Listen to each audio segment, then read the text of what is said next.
안녕하십니까. 자, 행정법 기본 강의 시작하겠습니다. 자, 행정법에 일단 이제 법이라는 것은 이제 규범을 말하죠. 그것도 법규범이 있고 윤리규범이 있는데, 법규범은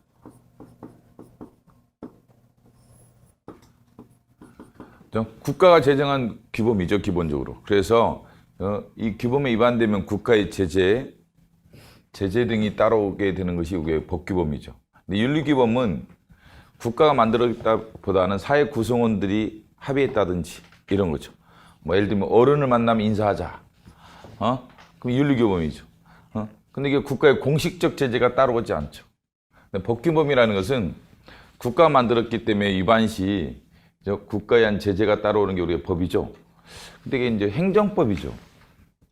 행정법이라는 것은 그러면 이제 뭐가 있어요? 국회는 입법을 하죠. 행정부는 법을 집행하죠. 사법부는 법을 집행한 것을 법의 위반 여부를 법적인 관점에 통제하죠. 그중에 이제 행정에 관련된 법이죠. 행정법이라는 것은. 그래서 행정이라는 것은 원래는 국가의 목적을 능동적으로 또는 적극적으로 달성하고자 하는 개별적 구체적 작용들을 의미하는 게 행정이죠. 행정 국가 목적을 능동적 적극적이다겠죠. 근데 개별적 구체적 또는 일반 구체적인 경우도 있어요. 일반 구체적으로 국가 목적을 달성하는 작용을 가리켜 우리가 행정작용이다 이렇게 말하죠. 물론 이제 국회가 하는 이제 입법은 일반 추상적이죠. 국회가 하는 입법이 일반 추상적이라는 것은 사람이 불특정 다수죠. 불특정 다수에 대한 적용이란 말이죠. 추상은 불특정 사건을 말하죠. 사건. 그리고 추상적이다 그러죠. 그래서 국회가 제정한 법이라는 것은 일반 추상적이죠. 그 다음에 행정이라는 것은 이것을 국가 목적을 달성하기 위해서 능동적 적극적으로 구체적 일반적 그 사건에 적용하는 과정을 가리켜 우리가 행정작용이다라고 하죠. 근데 사법작용은 이 행정이 이 법에 부합되도록 이루어졌는지를 통제하는 권한을 가리켜 우리가 사법권, 그다음 사법작용이라고 하죠.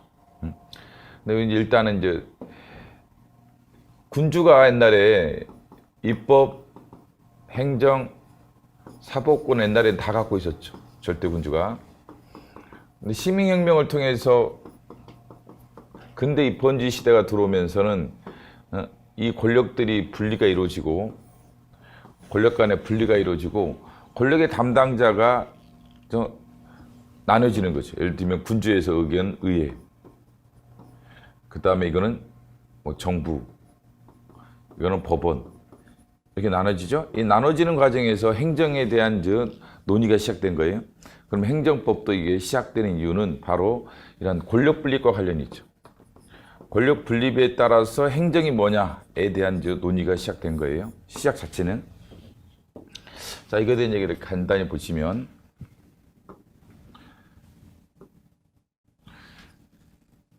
자, 헌법의 구체적인 행정법의 대상으로 행정은 뭐와 관련이 있어요? 권력 분립. 권력 분립이 됨에 따라서 행정의 개념이 생기게 됐다는 거죠. 우리가 알고 있는 권력 분립이죠. 입법, 행정, 사법권, 권력 분립. 입법, 행정, 사법권. 여기에 따라서 이게 뭐냐? 행정이 뭐냐라는 관심이 생긴 거죠.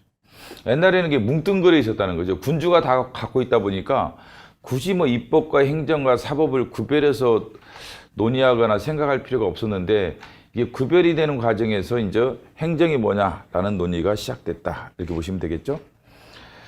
그 다음에 고전적 권력 분립 얘기 나오고 있고, 헌법 시간에 다 배운 거기도 하지만 생각을 해보시고, 견제와 균형, 자유를 보호하기 위한 조직 원리죠. 그래서 군주가 권력을 독점하고 있을 때는 권력의 남용이 있게 되고 자유를 침해하게 된다라는 거죠.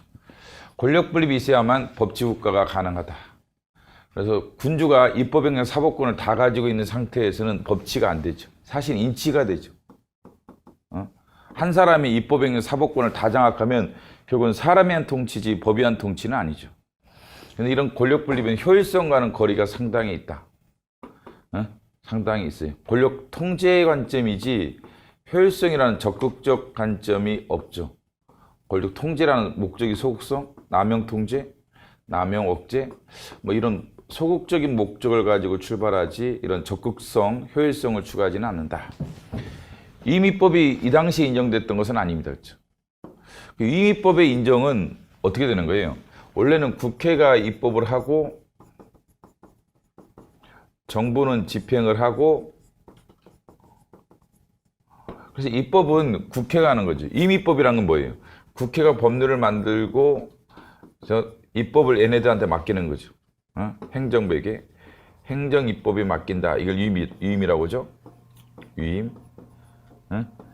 이거는 고전적 권력 분립이라든지 과거에는 이게 있었던 게 아니란 말이죠. 과거에 있었던 게 아니라 이게 현대적 개념이다. 왜요? 이게 전문성이라든지 신속성 때문에 나오는 거예요. 행정부의 전문성, 신속성 때문에 나오는 게 이미법이지, 원래는 권력 분립 관점에서는 얘가 입법을 가지게 되면 권력 분립이 잘 안 되죠. 권력 분립은 국회가 입법을 갖고, 이거 권력 분립 아니에요? 이게 권력 분립이란 말이죠. 그래서 입법은 국회가 갖고 행정은 정부에 속한다. 이게 권력 분립의 시작인데, 입법을 어디에 맡기는 거예요? 얘네 행정에 맡기는 게 이미법이죠. 근데 이게 원래 고전적 권력 분립 관점에는 잘 안 어울리죠. 다만 이게 현실적인 필요성으로 보시면 돼요. 행정입법은 얘네들이 전문성, 행정부의 전문성이라든지 기술적 성격이라든지 이런 입법을 위임할 수가 있죠. 또 신속성이라는 장점도 있죠. 신속성. 코로나 사태 가면은 지금 법률로 지금 제대로 된 대처를 하기 힘들단 말이죠. 경험을 별로 안 해봤기 때문에 신속하게 이게 입법이 이루어져야 되는데 법률로 신속하게 입법을 하기가 힘들죠. 그 다음에 전문성도 떨어지죠. 코로나 관련돼서. 코로나 관련된 전문성 있는 게 국회의원들이 아니고 누구예요? 질병관리청이라든지 이쪽이 좀 더 전문성이 있죠. 근데 질병관리청이 그러면 신속하게 입법을 해야 되는데 국회가 하려니까 너무 늦어져. 그래서 법률에서 이런 코로나 대처를 위해서 행정부에게 위임을 하는 경향이 있겠죠. 그래서 행정입법 또는 임의법이 상당히 활성화된다. 그 활성화되는 이유는 권력 분립 관점에서 논의됐던 것이 아니라 신속성, 효율성, 전문성 이런 차원에서 어떻게 보면 권력 분립 예로서 인정됐던 것이 임의법이다. 이렇게 보시면 되겠습니다. 자, 형식적음의 행정이라는 것은, 그러면 형식적, 이게 형식이라는 건요, 이걸 말하는 거예요. 예를 들면 국회가 하는 건 다 입법이다. 형식적인 입법이죠. 정부가 하는 건 다 행정이다. 법원이 하는 건 다 사법이다. 이게 형적 입법, 형식적 행정, 형식적 사법이야. 기관 중심이죠. 그러니까 국회라는 기관이 하는 것은 입법이고, 그 다음에 정부라는 기관이 하는 것은 행정이고, 법원이라는 기관이 하는 것은 사법작용이다. 이게 형적임이 입법, 그 다음에 행정, 사법이죠. 근데 이게 잘 안 어울린다는 것을 알 수 있는 게, 아까 말했듯이 여기도 행정 입법을 한단 말이죠. 행정 입법을 하죠. 근데 입법이지 이게 행정작용이라고 보기는 좀 힘들단 말이죠.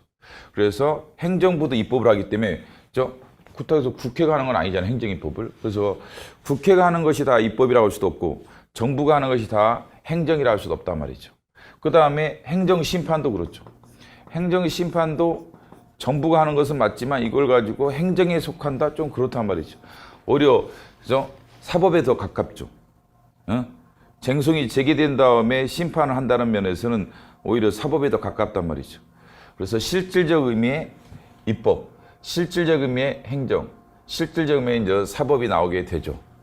형적 의미의 행정, 정부가 가지는 권한을 행정권이 하고 정부가 하는 작용을 행정작용이 한다. 이게 형식이죠. 형식, 기관 중심, 기관. 문제점, 형적 의미 헌법, 형적 의미 행정에 따르면 이게 행정부가 하는 입법이 이게 행정작용이 돼버리죠. 입법작용이 아니라. 그런 면에서 하는 문제가 있다. 뭐는 형적 의미는. 그래서 실질적 의미가 등장하죠. 실질적 의미가 등장하죠. 실질적 의미, 그럼 입법부터 생각을 해보면 실질적 의미 입법은 뭐예요?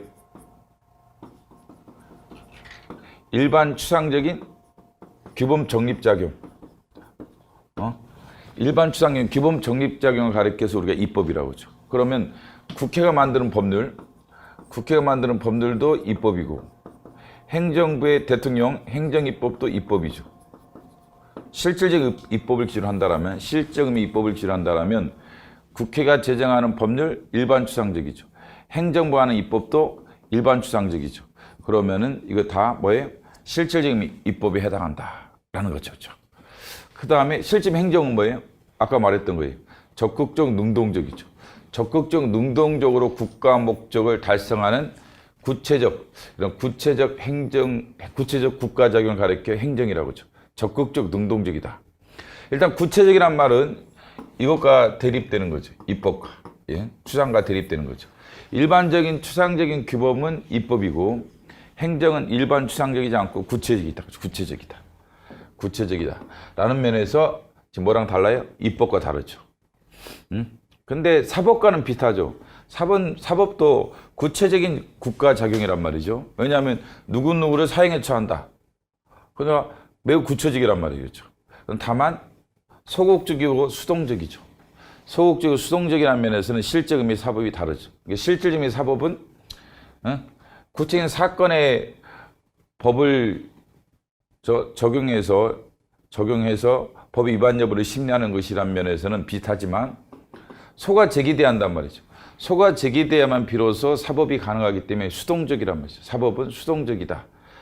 라는 면에서 행정과의 차이점이 있다라는 거죠.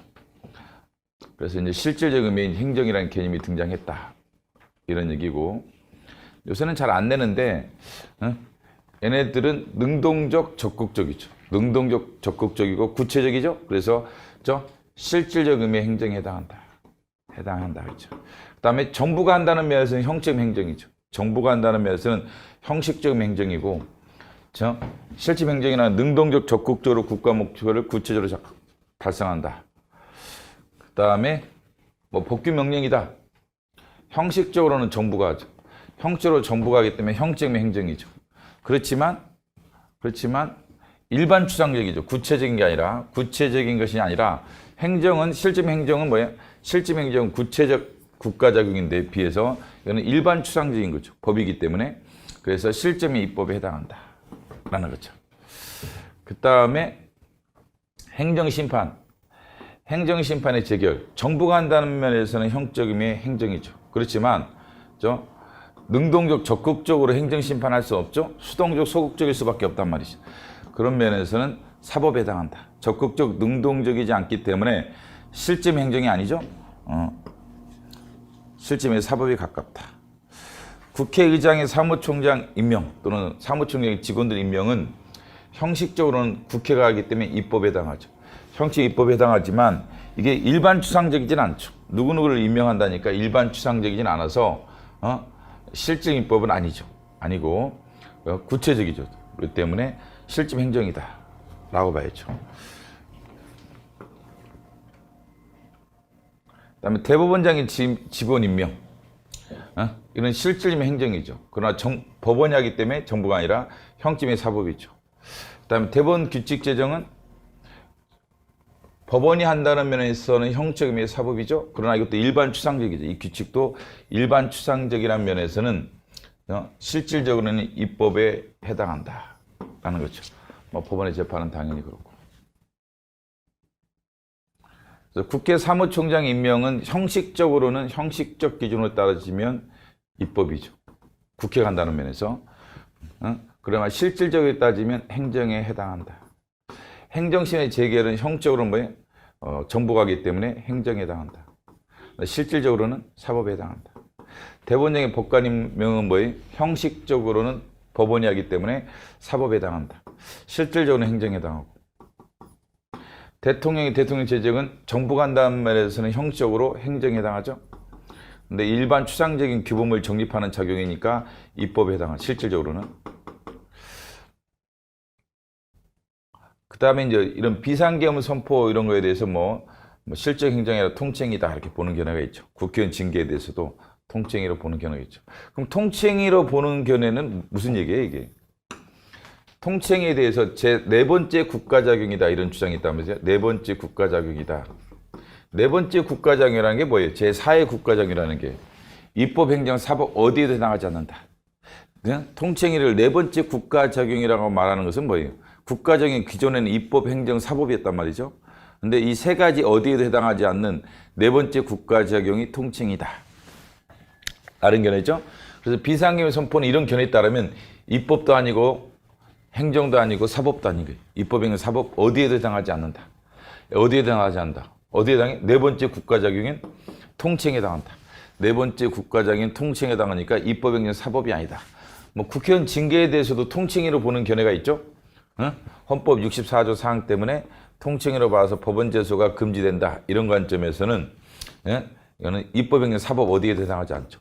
입법행정 사법 어디에 해당하지 않고 그런 뭐예요? 네 번째 국가작용이죠. 네 번째 국가작용인 통치작용 또는 통칭에 해당한다. 뭐 이런 견해죠. 근데 이런 게 맞는지 잘 모르겠어. 솔직히 말해서. 누가 그렇게 주장을 했다는 거지. 이게 타당성이 있는 거에 대해서는 솔직히 문제가 있죠. 하여간데 옛날 수험학적으로 이렇게 낸 적이 있기 때문에 그런가 보다 이렇게 보시면 돼요. 주체한 분류, 목적한 분류. 국가 목적적 행정이 있죠. 사회 목적 행정 두 가지로 나뉜다. 그래서 군사, 외무, 국가의 고유한 목적이죠. 그죠? 군사, 외무, 사법, 재판, 재무는 국가가 존재한다라면 고유한 성격의 행정이죠. 사회 목적적 질서행정, 질서행정을 말하는 거죠. 사회 질서 유지, 사회 질서 유지가 경찰행정이죠. 사회 질서 유지. 복리행정, 급부, 그래서 사회의 어떤 공공복리, 사회의 공공복리 강화, 복리행정이죠. 이건 사회 목적적 행정이라고 하죠. 이게 사실은 연결되는 게 강론이죠, 강론. 강론에서 나오는 것으로 연결이 되죠. 우리가 이제 경찰행정 할 때 이게 사회 목적적 행정이라고 하죠. 강론에 가면. 다만 이거는 이제 소극적이죠, 목적이. 여긴 적극적이죠, 목적이. 그래서 질서는 유지하는 거니까 목적이 소극적이지. 기존의 걸 유지하는 거죠. 공공복리는 앞으로 계속 추가할 거죠. 그래서 목적이 적극적 성격이라는 면에서 양자가 다르죠. 질서행정과 복리행정은. 근데 사회 목적 행정이라는 면에서는 양자가 같다. 이렇게 보시면 되겠죠. 권력, 비권력 사람들.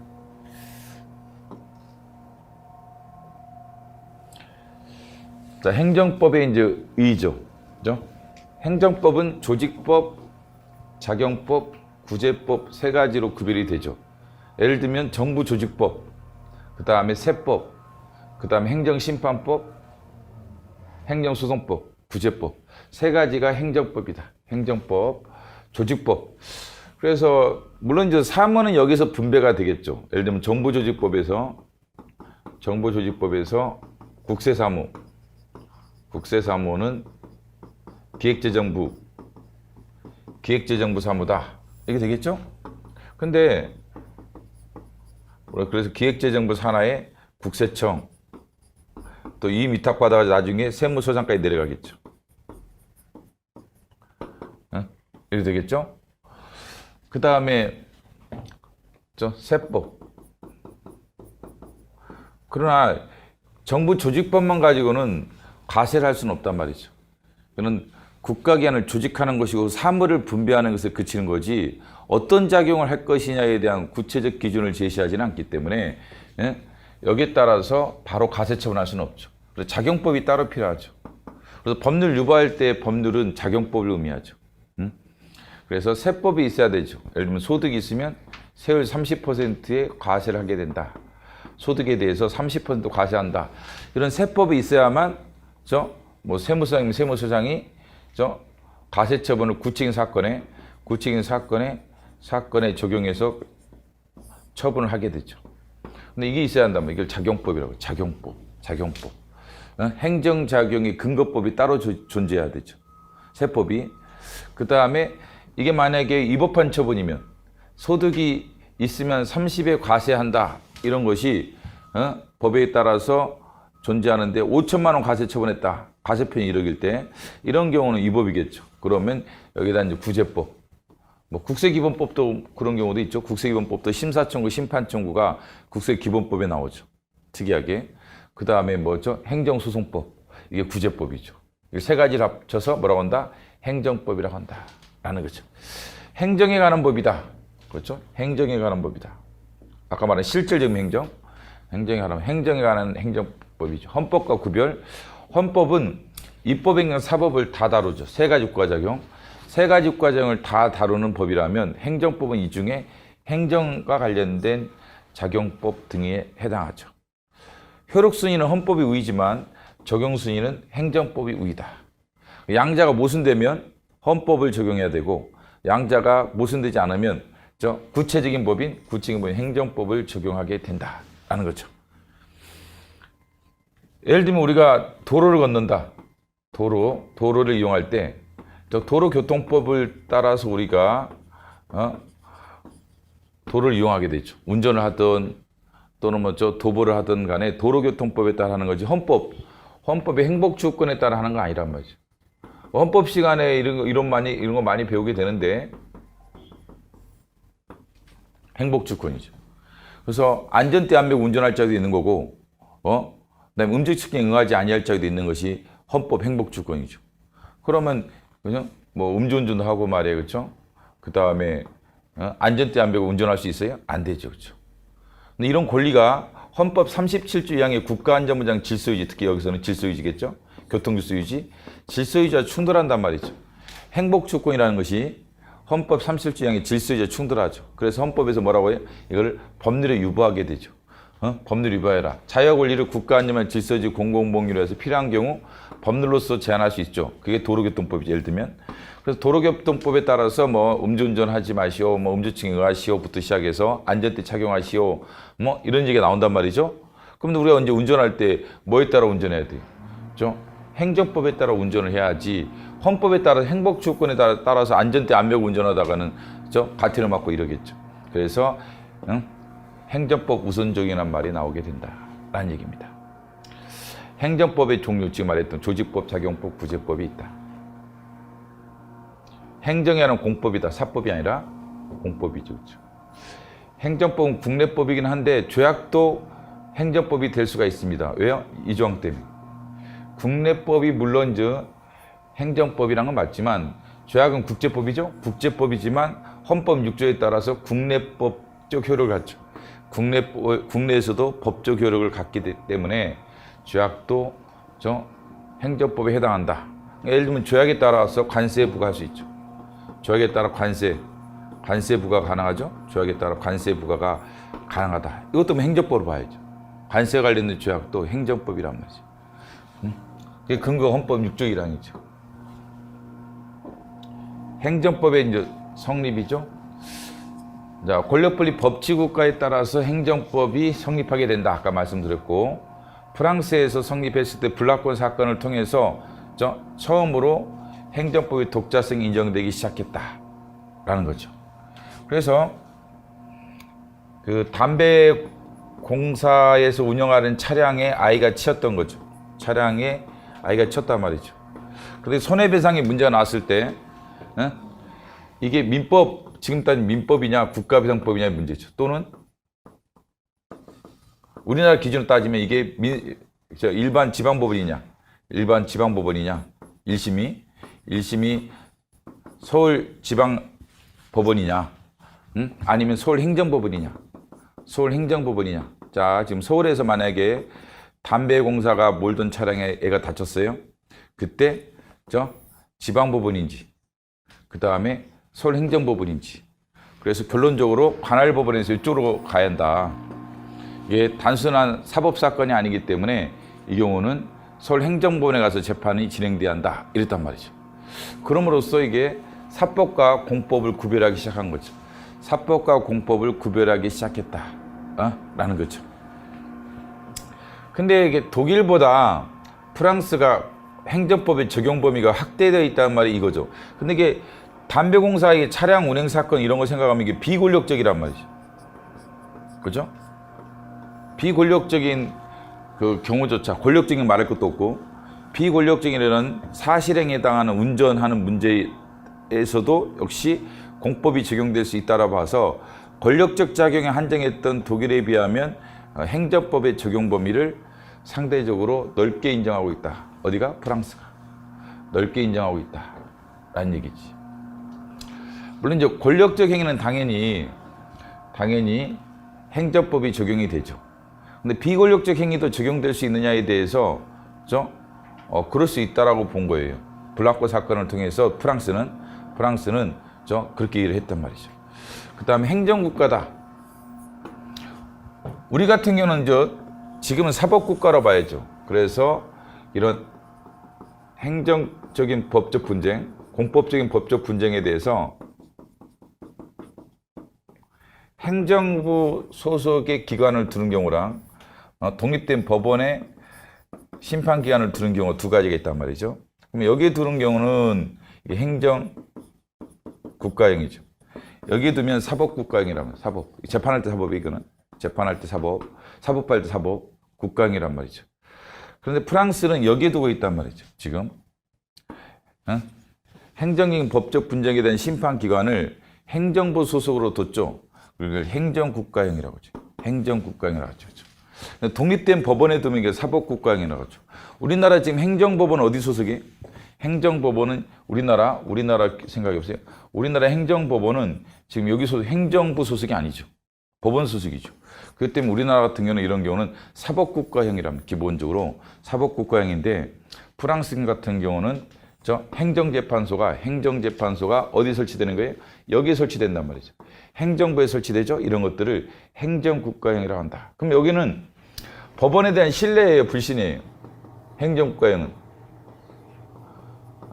법원에 대한 불신이 깔려 있다는 거죠. 사법부에 대한 불신이, 만약에 사법부를 신뢰하면 여기다가 행정재판소를 설치하겠죠. 근데 사법부를 불신하다 보니까 이거 안 돼, 여기다 설치해야 돼 라는 것은 사법부에 대한 불신 또는 법원에 대한 불신 사상이 깔려 있다라는 거죠. 왜 그러냐면 프랑스 같은 경우는 프랑스 혁명 당시에 이런 사법 귀족들의 반혁명 세력이었어요. 반혁명 세력이었단 말이죠. 프랑스 혁명 당시에. 그 때문에 혁명이 성공한 다음에 사법부를 좋아하진 않죠. 사법부 귀족들을 좋아하지는 않았단 말이죠. 그다음에 매간 매직도 엄청 많았고, 그 당시 법관들 매간 매직, 그다음에 신분 세습, 하여간 문제는 엄청 많았단 말이죠. 그러다 보니까 사법부에 대해서 혁명 세력들이 상당히 불신을 가졌기 때문에 행정부에 두게 되죠. 만약에 지금 한다라면 그렇게 하겠어요? 솔직히. 지금이라면 당연히, 아니, 행정부가 처분했는데 재판을 행정부가 한다는 게 지금 우리가 법 취지 위반된다고 한다면 헌법 시간에 배울 때 행정소송을 행정부가 심판하는 것은 법치행정 위반된다. 권력분립 관점에서 안 되죠. 그렇잖아요? 권력분립 핵심 아까 입법행정 사법 아니? 그 사법은 어디 줘야 돼? 법원에 소속을 줘야지. 근데 지금 사법을 어디 준 거예요? 행정사법에 대해서는. 행정사법에서는 정부에 두고 있는 게 행정국가형이죠. 그럼 지금 생각하면은 좀 이상하죠. 근데 그 당시 프랑스 혁명 이후 당시에는 이게 어느 정도 납득이 될 수 있는 내용이었다는 거죠. 그만큼 이 법관들의 이제 부패라든지 또는 신분 세습이라든지 매간 매직이라든지 이런 것들이 엄청 많았단 말이에요. 돈 받고 재판하고 이러는 거지 시경하면. 근데 어떻게 신뢰를 하겠어, 그죠? 법원에 대해서. 그러다 보니까 행정부에 두게 됐다. 그래서 이거는 법원에 대한 불신이 깔려 있다라는 것 잘 기억을 하셔야 돼요. 그다음에 독일과의 차이점을 생각하면 독일은 권력작용 중심으로 생각을 했단 말이죠. 그래서 국고작용과 권력작용 이렇게 두 가지로 나눴죠. 국가가 하는 작용을 두 가지로 나눴단 말이죠. 이건 사법이 적용되고 이런 공법이 적용된다. 이렇게 생각했던 게 국고 이론이라고 하죠. 그 국고에서 국가의 창고에서 돈을 꺼내서 집도 사고 우리도 그러잖아요. 그래서 건물도 짓고 그다음에 컴퓨터도 사고 이런 것은 국가가 우리 사인이 하는 행위를 하는 것을 우리가 국고작용이라고 하죠. 우리들이 하잖아요. 우리는 국고가 아니라 사고죠. 우리들은 국가의 창고가 아니라 집에 있는 창고에서 돈을 꺼집어내서 물건 사죠. 집도 짓죠. 이런 것처럼 국가도 그렇게 한다는 거죠. 국가 공무원들은 그러면 컴퓨터가 없나? 볼펜이 없나? 컴퓨터가 있으니까 여러분들 공무원이 돼서 컴퓨터 가지고 일을 할 거 아니? 그러면 이제 국가도 컴퓨터를 샀을 거란 말이죠. 황랑기가 컴퓨터를 사는 거랑 국가가 컴퓨터를 사는 것이 본질적으로 같겠죠. 그렇기 때문에 사법작용을 이해했단 말이죠. 황랑기가 컴퓨터를 사는 게 사법관계죠. 계약을 통해 사법상의 계약을 통해서 내가 컴퓨터를 살 거 아니에요? 그렇기 때문에 국가가 컴퓨터를 사는 것과 본질적으로 사인이 사는 것은 똑같단 말이죠. 그렇기 때문에 이 경우는 사법이 적용된다. 민법이. 사법이 적용된다. 그렇지만 황란기가 도저히 할 수 없는 것들이 있단 말이죠. 권력적이죠. 세금 내 군대가 이것은 일방 당사자의 의사를 통해서 법률관계 형성이 된단 말이죠. 국가 황란기. 자, 국가가 어제 국세청에서 정확히는 동작세무서장이 황란기한테 과세처분했단 말이죠. 동작세무서장이 과세처분했어요. 이건 나의 의사를 존중해요? 안 하지. 3천만 원 세금 내. 나는 3천만 원은커녕 300원도 내기 싫어해. 나의 의사는 뭐예요? 300원도 내기 싫죠. 근데 국가가 어거지로 나한테 세금 내라는 거 아니에요? 이게 권력적이라고 하죠. 근데 지금 아침에 내가 올 때 라면이냐 김밥이냐, 예? 그다음에 A 분식점이냐 B 분식점이냐 고민했어요. 이때 분식점 사장이 강요해? 라면 먹으라고? 김밥 먹으라고? 강요할 수가 없단 말이죠. 나와 그 분식점 사장의 자유로운 의사에 따라서 계약이 체결돼서 내가 라면을 먹어서 5,000원 지급하고 왔단 말이죠. 이건 사법작용이죠. 이게 국가도 마찬가지인데 이런 경우는 사법이 적용되죠. 당사자들의 자유로운 의사에 따라서 법률관계가 형성이 된다라면 당사자들이 자유로운 의사에 따라 법률이 형성이 된다라면 기본적으로 사법작용이란 말이죠. 근데 공법작용은 당사자의 의사 중에 일방 당사자의 의사만 중요한 거예요. 국가. 세금 내 3천만 원. 언제 내려? 2020 몇 년? 22년 7월 31일까지 납부해라. 나는 저 분할 납부하고 싶은데 말이죠. 매달 300원씩 내고 싶은데 죽을 때까지 매달 300원씩 해가지고 3천만 원 죽을 때까지 몇 개월 내야 되는지 모르겠지만 나 그렇게 되고 싶다 내는 방식에서 근데 국가가 허용해요? 안 된대. 7월 31일까지 무조건 납부해라. 납부 안 하면 뭐죠? 지연가산금, 지연가산세, 지연가산세, 납부지연가산세, 옛날식으로 가산금? 아니 가산금이든 납부지연가산세를 부과하겠다는 거야. 이 조폭도 아니고 뭐야 이거. 내 의사는 하나도 존중이 안 돼. 3천만 원이라는 것도 난 마음에 안 들 뿐더러 3천만 원이라는 것도 마음에 안 들 뿐더러 7월 31일까지 내라는 것도 마음에 안 들어. 내 의사를 전혀 존중하지 않아. 군대 갈 때도 그랬어요. 나는 양구에서 군대 생활했는데 강원도 양구에서 근무하기 싫었어. 서울에서 근무하고 싶었어. 근데 국가가 일방적으로 양구라는 데 가서 군생활을 하래. 처음 가봤어. 매달 며칠 그 입소를 하래요. 난 다음 달에 가고 싶은데 말이야. 잘 안 해준단 말이죠. 그렇죠? 그래서 일방 당사자의 의사 표시를 통해서 결국은 상대방 의사는 전혀 존중되지 않고 그것도 공고 조언이 아니라 권력제로 이루어진다. 이걸 권력작용이라는 거죠. 권력작용을 한단 말이죠. 그로 인한 법률관계를 권력관계를 한단 말이죠. 독일은 국가작용을 두 가지 나눠서 국고작용, 비권력적이다. 권력작용, 권력적이다. 이렇게 봐가지고 이거는 사법이 적용되고 이건 공법이 적용된다. 이렇게 생각을 했단 말이죠.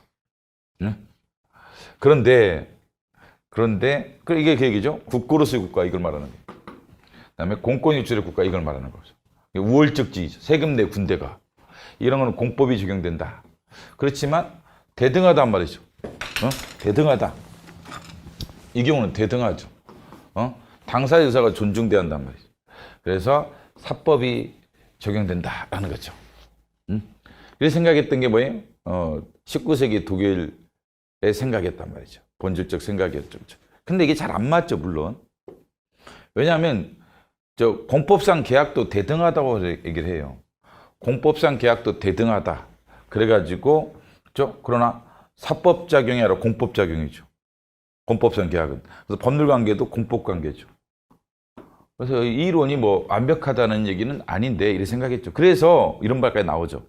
19세기 독일은 공법상 계약에서 부정적이었다. 이런 말이 나와요. 부정적이었다. 이런 논리에 따르면요. 대등해야만 사법이란 말이죠. 그런데 공법상 계약도 대등한 관계에서 이루어지는 겁니다. 당사자의 의사가 존중돼야지 계약이라는 게 체결되는 거예요. 오늘 아침에 제 집에서 나오는데 국립무용단장이 나한테 와서 내가 국립무용단으로 나를 채용하겠대. 그래서 계약서에 사인을 해. 근데 그게 공법상 계약이죠. 계약직 공무원, 전문직 공무원이든 계약직 공무원이 되는 거라서 이게 공법상 계약에 따라서 국가 나랑 관계에 있어서 공무원 관계, 공무원의 법률상 관계가 형성이 되는 거라서 분명히 공법작용이란 말이죠. 공법작용이죠. 근데 대등해. 대등해. 그런 것 때문에 공법상 계약을 설명하기 매우 어렵죠. 그래서 독일의 경우는 공법상 계약을 이 19세기에 이런 논리에 따라 부정을 했다고죠. 부정을 했다. 부정적이었다. 라고 공법상 계약적 가면 나오게 되죠. 자, 프랑스는 판례 중심이죠. 왜? 블랑코 사건이죠. 블랑코 사건이 발생해서 이 사건이 단순 민사 사건이 아니라 행정 사건이기 때문에 이건 일반 법원에 갈 일이 아니라 행정재판소로 가라. 라겠죠. 그래서 판례 중심이죠. 독일은 법 중심. 법이란 건 뭐예요? 일반 추상적이죠.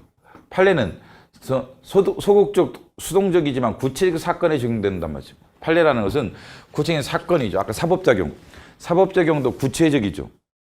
행정작용도 구체적이지만 다만 뭐 소극, 수동적이라는 면에서 행정작용 차이는 있지만 구체적으로 법을 적용해서 법 위반 여부를 심리하게 되기 때문에 구체적이란 말이죠. 그래서 프랑스 행정법이 좀 더 구체적이다. 왜? 독일은 행정법 법 중심으로 발전한 나라고 프랑스는 케이스 바이 케이스로 발전한 나라이기 때문에 프랑스가 좀 더 구체적이다라는 얘기가 나오는 거죠. 그다음 독일은 권력작용 중심으로 행정법이 발전되었다.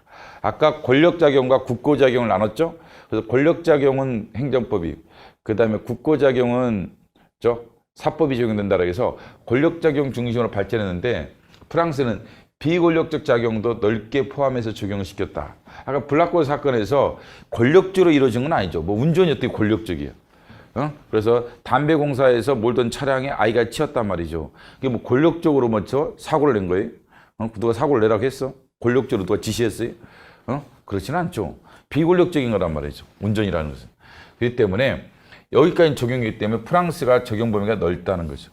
공법의 적용 범위, 행정법의 적용 범위가 좀 더 넓다. 프랑스가 라고 하죠.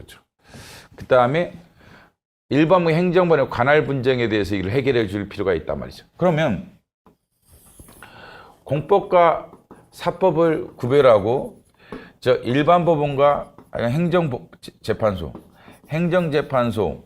행정재판소를 구별하는 국가에서는 이 사건이 여기로 갈 거냐, 여기로 갈 거냐에 대해서 관할권의 다툼이 발생하게 되는 거예요. 그럼 이걸 분쟁이 발생했을 때 해결해 줄 기관이 따로 필요하죠. 이게 프랑스에서는 관할법원이라는 거고, 독일 헌법재판소가 이런 역할을 하는 거예요.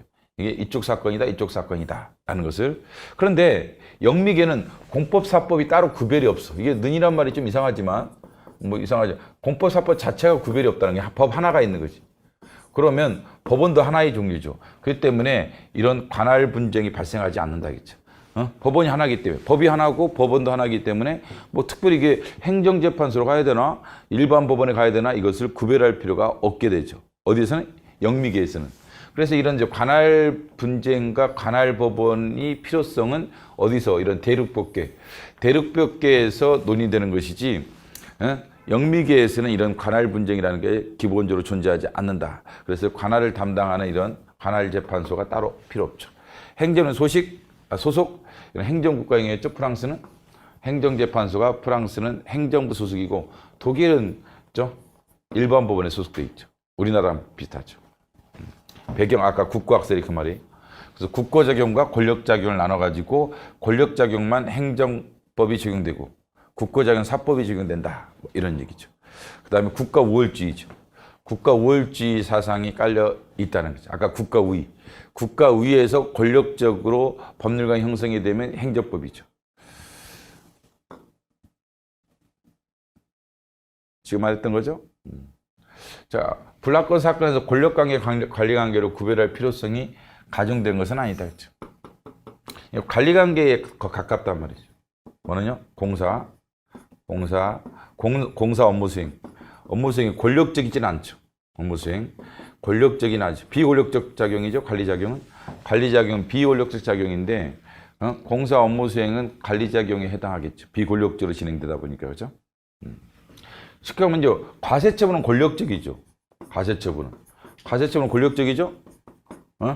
일방 당사자의 의사표시로 이루어지고, 그 다음에 상대방 의사는 전혀 존중이 안 되고, 이를 이행하지 않으면 제재가 따르면 우리가 권력적이라고 하죠. 우리 행정지도는 비권력적이라는 거란 말이죠. 이거랑 비교하면 뚜렷하죠. 행정지도와 처분. 행정지도는 행정절차법 48조에 따라서 임의성이란 말이죠.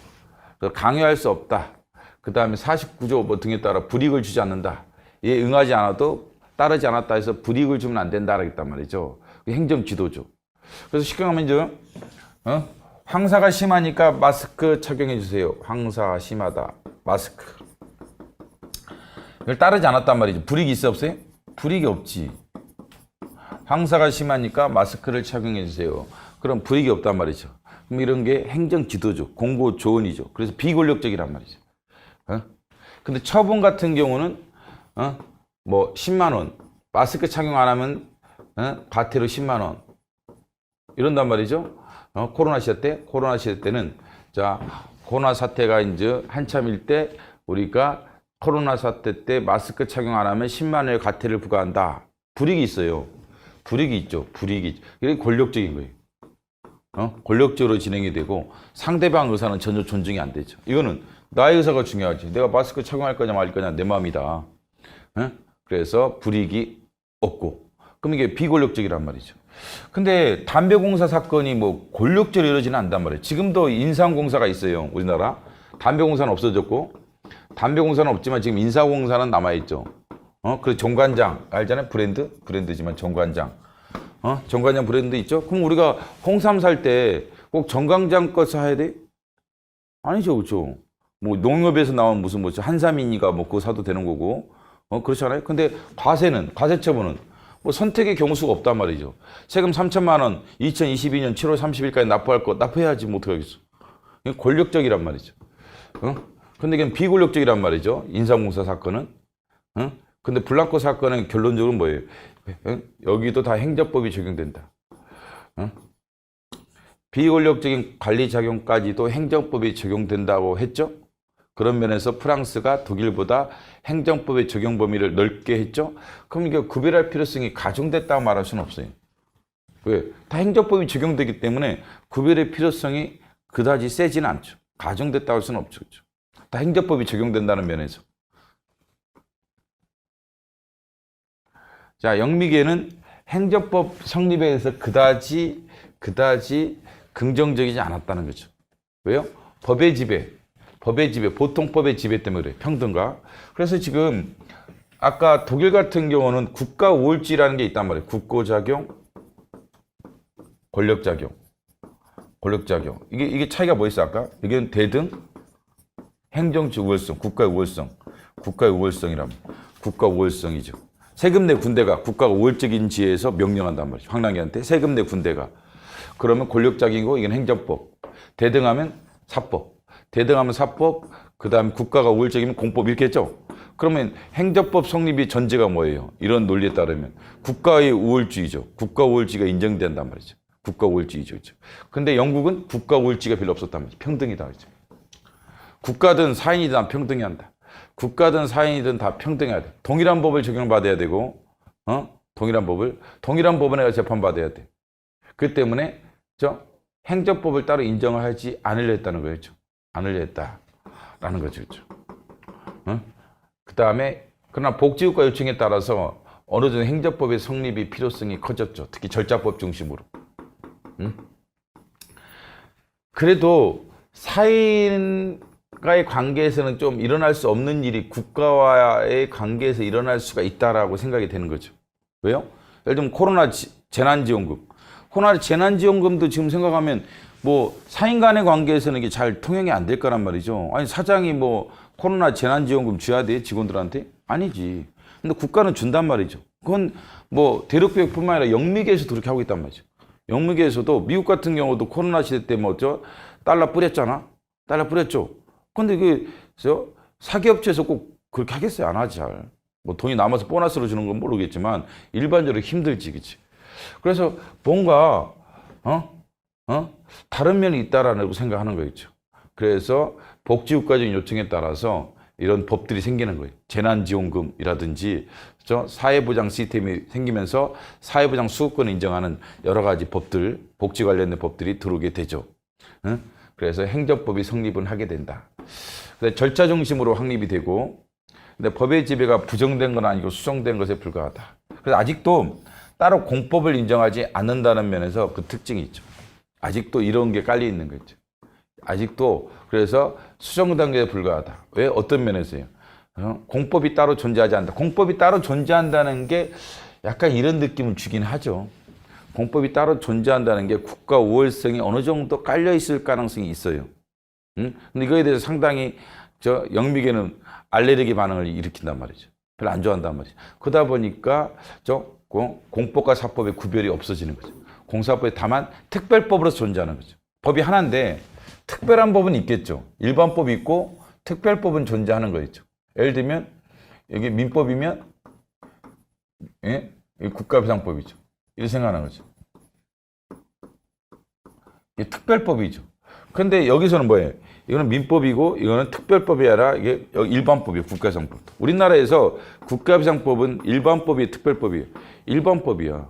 다만 사법 영역에서 손해배상의 일반법은 민법이고 손해배상 관련돼서 사법의 일반법은 민법이고 행정작용에 있어서 공행정작용에서의 배상법의 일반법은 국가배상법이죠. 우리나라는 대륙법계는 우리나라는 지금 이렇게 생각한단 말이죠. 근데 영미계라고 생각하면 이렇게 되는 거겠죠. 공사법이 구별이 안 돼. 이게 따로 이게 존재하지 않아. 다만 일반적인 민법상 손해배상이 있고 그다음에 국가배상법이 따로 있는데 이건 특별한 얘기다. 공무원의 직무상 불법행. 공무원의 불법행에 대한 특별한 법이 있을 뿐이다. 그런 면에서 행정법이 존재하죠. 이런 면에서. 그렇지만 공법이 존재하는 게 아니란 말이죠. 뭔지 알겠어요? 공법으로 존재하는 게 아니라 일반법의 특별법으로 존재한다. 근데 이건 일반법이에요. 국가비상법 우리나라에서는 민법의 특별법이 아니라 이게 일반법이란 말이죠. 뭐예요? 공행정작용에 의한 불법행위에 대한 배상의 일반법이죠. 우리나라에서 일반법을 배운단 말이죠. 우리나라 국가배상의 일반법이 있느냐? 하면 있다라고 해야죠. 정답이. 있다. 있다니? 있다? 그래서 이렇게 되는 거죠. 얘는 그게 아니라 특별법으로서 인정되는 거예요. 그런 면에서 차이가 있다. 그래서 일단은 이것 때문에 공법 성립이 지금까지 좀 안 되는 거예요. 평등. 국가든 사인이든 동일한 법의 적용을 받아야 되고 동일한 법원에서 재판을 받아야지 국가와의 사인 간의 관계라고 해서 특별히 적용되는 완전히 독립된 법이 존재하고 독립된 법원이 존재하고 이거 안 좋다. 평등하지 않다. 그게 잠깐 국가 우월주의적인 어떤 사고가 깔려 있는 거다. 이렇게 생각을 했던 거죠. 그래서 지금까지도 이게 사법과 공법이 구별이 안 되는 거죠. 그래서 수정된 건 맞죠. 왜?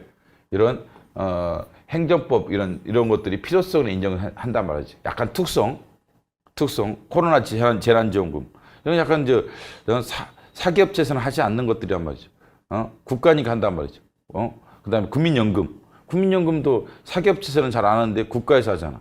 그러면 그런 것이 얘네들은 없겠어요. 국민연금 비슷한 제도가 다 있지, 애들도.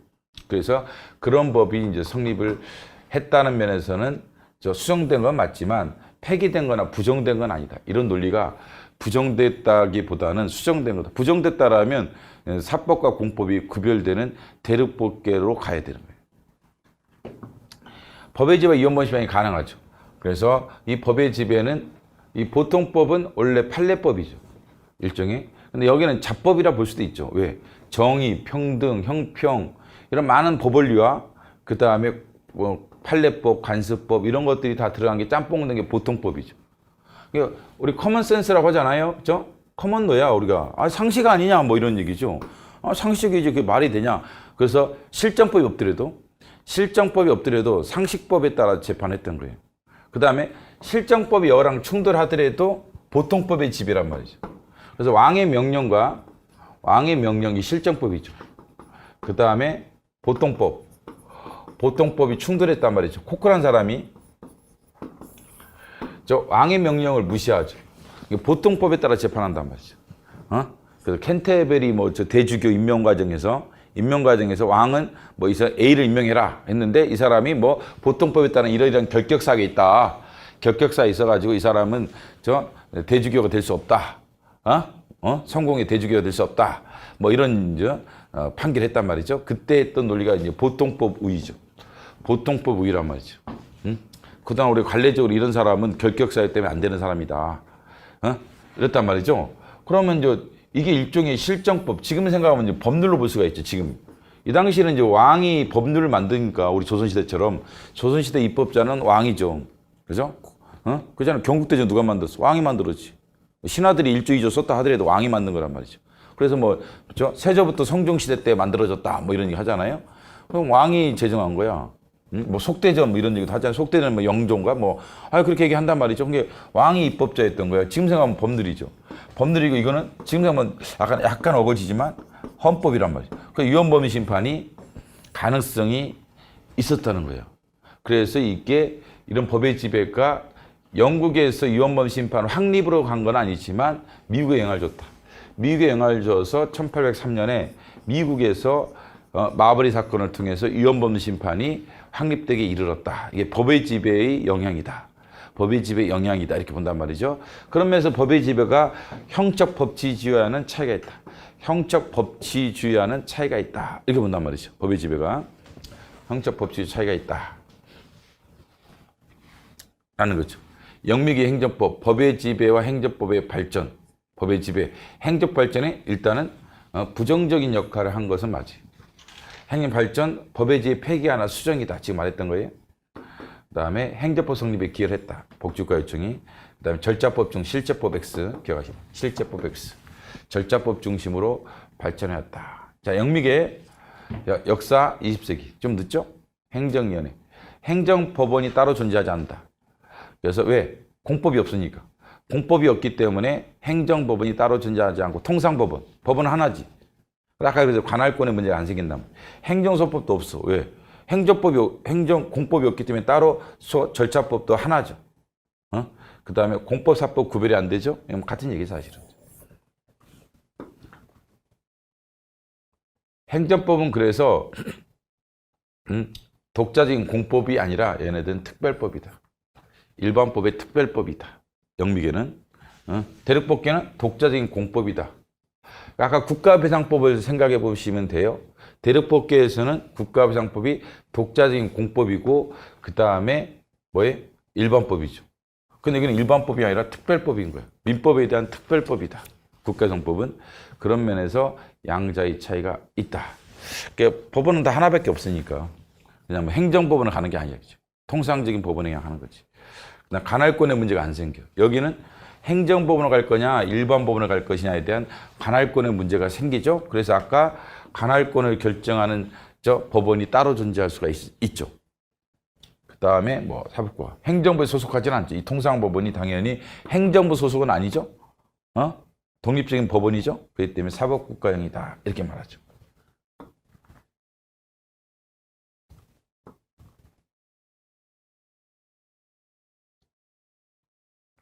성문법, 성문법이 특징이죠. 왜? 법치행정 때문에. 아무래도 법치행정에서 법에 따라 행정이 이루어지려면 성문법이 더 타당하죠. 불문법은 서로 논의가 다를 수가 있단 말이에요. 불문법에 대한 생각, 또는 불문법이 뭐냐에 대해서 견해 차이가 좀씩 있을 수 있어. 이게 성립되더라도. 그렇기 때문에 법적 혼란이 초래될 수도 있죠. 그래서 세금을 만약에 세율이 30인데 실적법은 그러면 오해 소지가 없단 말이죠. 오해 소지가 없지. 그런데 관습법에 따라 만약에 우리가 과세를 한다면 세율이 정확하게 뭐 30인지 31인지 29인지 이게 불문법으로 자리 잡기는 좀 힘들죠. 그럼 과세 관청마다 세금이 달라져. 어디 지역은 25%고 어디 지역은 30이고 어디 지역은 35고 이런 문제 생기겠죠. 그렇죠? 이런 면에서 성문법이 좀 더 에 따라 법치 행정이 좀 용이하죠. 불문법이 없다는 건 아니겠죠. 다양하죠. 그렇죠? 왜? 행정법이라는 이름의 법이 없죠. 민법이라는 이름의 법이 있지만 그 다음에 형법이라는 이름의 법이 있죠. 그렇지만 행정법이라는 법을 찾아보면 없단 말이죠. 왜? 다양한 법으로 존재한다. 다양한 법으로 도로교통법, 건축법, 공익사업법 등등 수많은 법으로 구성이 되죠. 이게 다양성이죠. 근데 민법을 비교하면 민법은 통일적인 법전이 존재하기 때문에 상대적으로 다양성이 없죠. 물론 특별법이 있긴 하지만 그래도 핵심적인 법이 딱 자리 잡고 있죠. 형법도 딱 핵심적인 일반적인 어떤 법이 따로 존재한다 알겠죠. 다만 이제 최근에 행정기본법이 제정이 됐단 말이죠. 행정법 원칙의 기본사항을 규정하는 행정기본법이 제정됐죠. 그렇죠? 통합적인 법전은 아니더라도 그래서 일반법으로 기능할 수 있는 이런 법이 최초로 등장을 했다는데 최근에 특징이 있다는 거죠. 기본법은 그래서 자세히 배워야 돼요. 기본법은 자세히 배워야 할 테고 앞으로 강의할 때 기본법 많이 반영해서 강의하도록 하겠습니다. 재량성, 재량을 많이 준다겠죠. 행정부에게 법은 수에 따라 많이 끝나죠. 과징을 부과할 수 있다. 행정부의 재량을 통해서 능동적으로 국가 목적을 달성할 수 있도록 해준다. 능동적으로 움직이는데 기속행위가 너무 많아버리면 능동적으로 국가 목적을 달성하기가 좀 힘든 면이 있죠. 물론 이제 30이다 세율이 뭐 세금이 이해가 된단 말이에요. 이건 기속행위죠 사실은. 대부분의 세율은 기속행위가 더 많죠. 근데 과징금이라든지 나머지 뭐 제재 수단 이런 것들은 뭐 30% 범위 내라든지 6개월 이내 영업정지 뭐 이런 식으로 나온단 말이죠. 재량을 많이 주죠. 획일적이고 강행적이다. 그렇죠.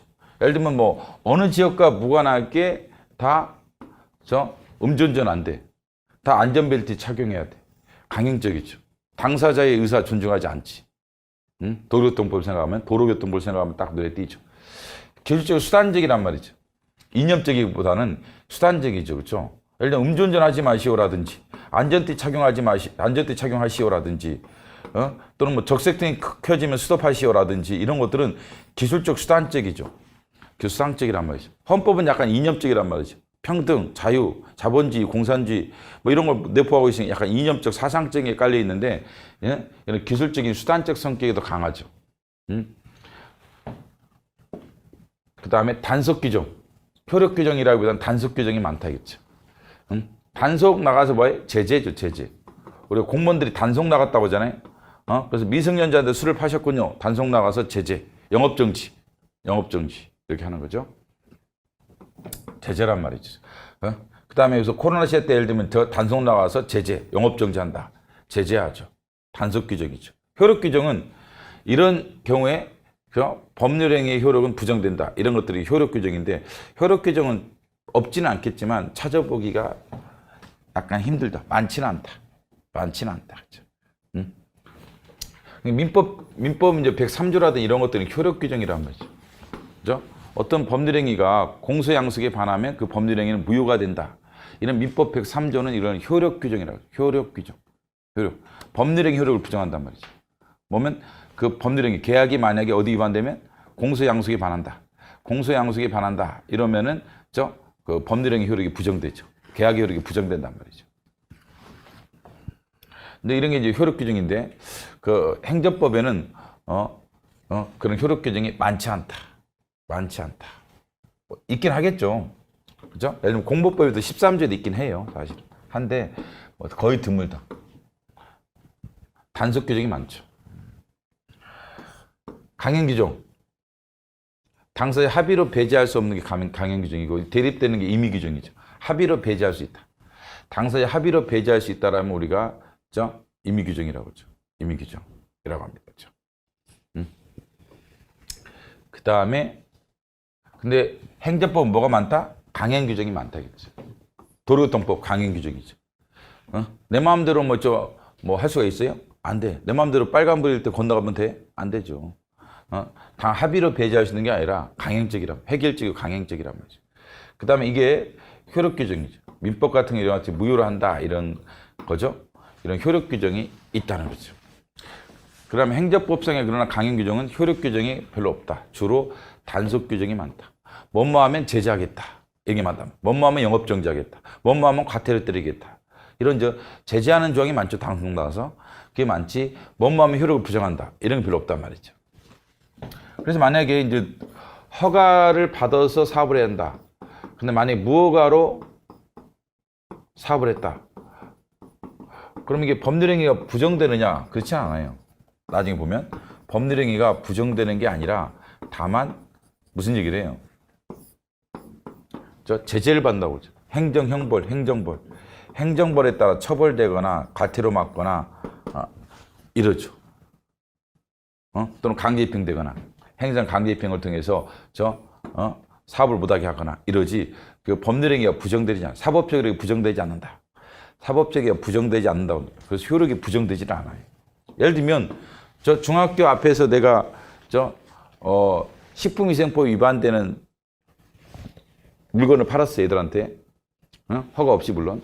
이랬을 때 나는 과태료 맡겠죠. 과태료라든지 행정 제재는 이루어진다. 그러나 물건을 사고 판 거에 대한 법률 행위가 부정되는 건 아닙니다. 법률 행위가 바로 부정되는 것은 아니다라는 거죠. 특성. 행정법의 이제 최근 경향인가 아닌 것 가끔 물어보는데 2차 세계대전을 끝난 다음에 2차 세계대전을 후에는 그 전까지는 독일이 국가 우월주의란 말이죠. 히틀러 나치 시대까지는 국가 목적이 더 우월적인 거야. 국민의 기본권이 우월적인 나라가 아니라 국가의 목적, 전쟁 수행이라든지 히틀러의 나치의 그게 더 목적이 국가 목적이 더 우월적이죠. 그러다 보니까 행정도 이렇게 시스템이 만들어진 거예요. 그래서 개인적 공권도 잠깐 축소시켜요. 왜? 행정 처분에 대해서 소재기를 축소시키는 거지. 사법심사도 안 돼. 사법심사도 안 돼. 공무원에 대한 징계, 사법심사가 안 돼. 이랬던 것이 국가와 국민이 이렇게 되는 거죠. 2차 세계대전 다음에는 국가 목적보다 국민의 기본권 보장이 더 우월적이죠. 국가 목적보다 국민의 기본권 보장이 더 우월적이죠. 그러다 보니까 행정법의 최근 경향이 나오게 된다. 그러니까 한마디로 뭐예요? 국민에게 더 유리한 거죠. 물론 이제 이거는 좀 현실적으로 하나가 예가 있긴 한데, 아까 그 행정입법의 확대, 행정입법의 확대는 뭐 국민의 이익보다는 이 현대 경향 맞습니다. 현대적 경향이 맞는데 국민의 이익을 위해서 나왔다기보다는 아까 신속성, 효율성, 코로나 시대 때 빨리빨리 이게 대처를 하려면 국회 입법은 너무 느리단 말이죠. 국회 입법은 너무 느리니까 행정입법을 통해서 대통령 총리령 불용, 이런 걸 통해서 빨리빨리 코로나 시대 때 대책을 만들 수가 있단 말이죠. 그래서 신속성, 효율성이라든지 전문성이라든지 이런 차원에서 행정입법이 확대되고 있는 게 현대적 경향이 맞아요. 근데 뭐 국민을 위해서라고 볼 수도 있겠지만 넓게 보면 하여간 뭐 약간 거리가 있긴 하겠지만 이런 게 하나는 현대적 경향. 나머지는 다 이게 딱딱 떨어지. 국민을 위한 거지 다. 생각을 잘 해보세요. 그죠? 이번 통제를 할 필요가 커졌죠. 국민을 위해서. 국민을 위해서. 절차가 필요하다면 행정 절차가 강조되고 있죠. 국민 참여. 이거 다 국민을 위해서란 말이죠. 이거 다 국민을 위해서란 말이죠. 위험 책임은 고의가시를 요하지 않는단 말이죠. 고의가시를 요하지 않는다. 그러면 그만큼 국민에 대한 배상 가능성이 높아지죠. 예를 들면 용적물 설치 관리 하자로 인해서는 손해가 발생할 때 고의가시를 따로 요하지 않죠. 국가상 보호조죠.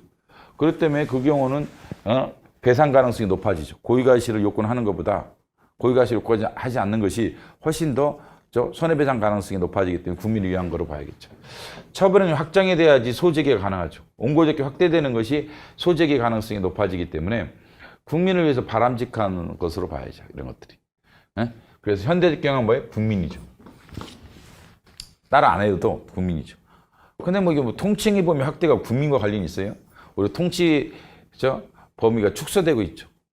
법의 애죠. 법의 애 지역이 축소되고 있단 말이죠. 국회입법은 아까 말한 대로 확대되고 있지는 않고 오히려 행정입법이 확대되고 있죠. 왜? 전문성, 기술성, 신속성 때문에. 코로나 시대 떠올려 보세요.